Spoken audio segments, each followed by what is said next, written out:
You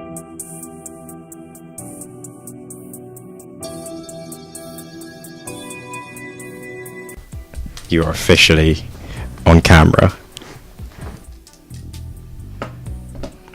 No, they'd be like staring at you and the camera. Like, Well, no, you can't look at the camera. Do you have a firm idea as to what we'll be speaking about today? Oh, that ugly rear head.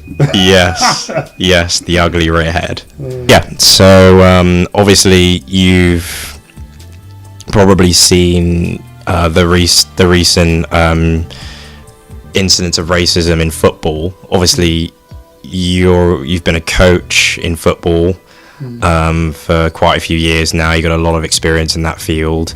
You know, you're black yourself. You played football. How does seeing like the racism of people like Raheem Sterling and Moise Kean, you know, sort of made you feel? What's your opinions been on that? Because it's been a rife recently. Yeah, it's really sad because when you think about it, it's supposed to be a sport, it's an entertainment. So imagine, let's say he was on doing something completely different. Let's say he was on stage. Are people going to hurl abuse at him and he's on stage? So the problem with football is that it's such a big crowd. All it takes is one person to say something, everybody jumps on it, yeah?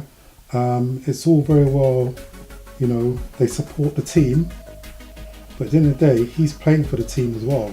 So they should not be doing that. They're actually disrespecting their whole club. It affects the whole club. It can ruin the whole club reputation, yeah?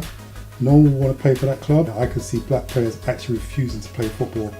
And if you take every black player out of a football team or a club, there wouldn't be many left. It's a good answer. I definitely agree with that completely. Another topic that's been quite interesting is how do you feel about almost like this double standard with racism at the moment in regards to churches in the southern part of America, the USA, where obviously for many years now, you could say hundreds of years, we've had all white churches in America, and amazingly they still exist. I've heard many opinions on it, but what are your opinions on the fact that black people are choosing to have all black churches? Do you think it's right, or do you think it's wrong, justified? In America, I think it's because of what's happened in the past with slavery and stuff like that. Some people have just not got over that.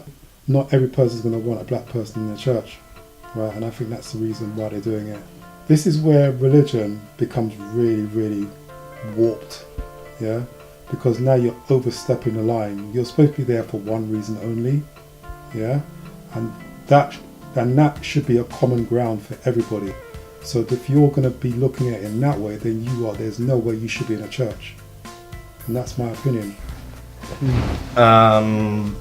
So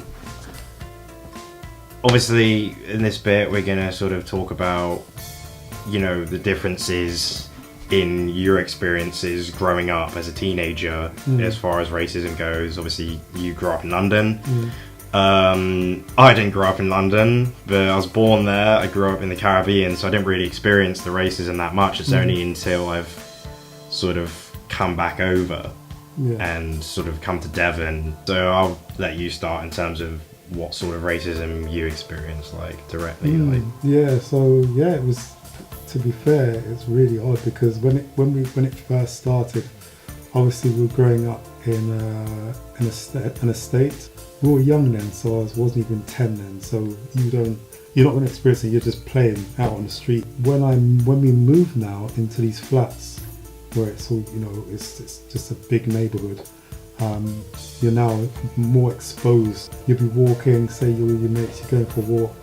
All of a sudden you see like teddy boys, or you see skinheads. You know, oh look, there's a black guy, or you know, and they say, or you'll be walking on the road, and you'll be with your friends and your group of them, and they want to like, you know, confront you and stuff like that. It's sort of changed because in my experiences that I've gone through over sort of the last 6-7 years is they've been a lot less direct than that.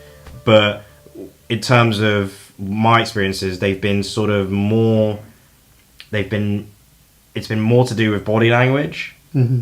You know, at school, it was obvious. Obviously, some didn't do it. I did have friends at school, but then the majority, it's just the majority of people. Mm-hmm. I mean, I've had a few cases where I've had stuff said to me, you know, that's racist and stuff like that. But it's been a lot less verbal. It's been a lot more with the body language. Cheers. Thank you. You're gonna just quickly wrap that up. But overall, how would you say that was, to be honest? Like, Yeah, it was alright.